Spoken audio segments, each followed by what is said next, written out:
Ngayong umaga guys, i-transplant natin itong pink princess. Kaya ito ngayon, i-propagate natin para dumami siya. Oh, tingnan nyo. Oh.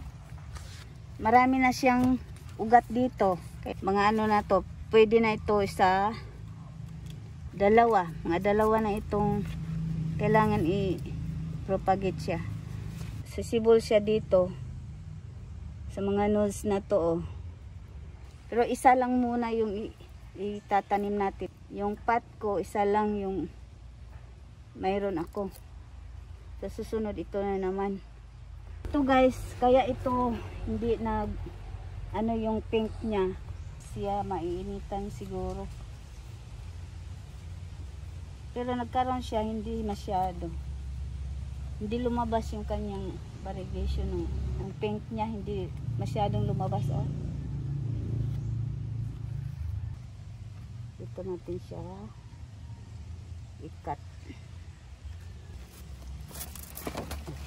Lagyan muna natin ng fungicide.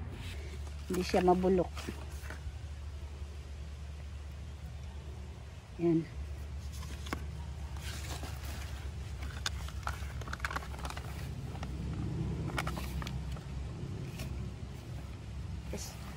Ito lang muna guys ang ating itanim.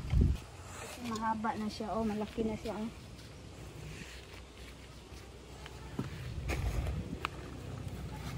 Tanim natin siya dito.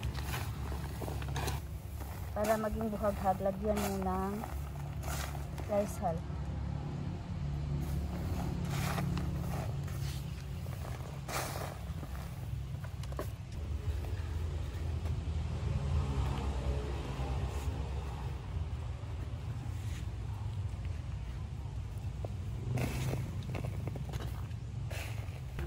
Alam nyo guys, ng pandemic, mahal itong pink princess.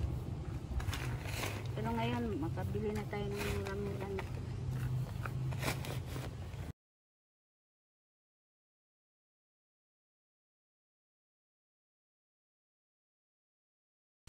Katapos, diligan natin para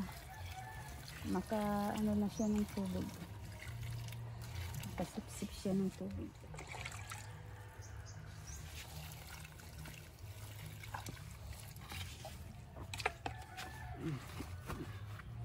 Ito, mabilis siya nag-drain. Oh.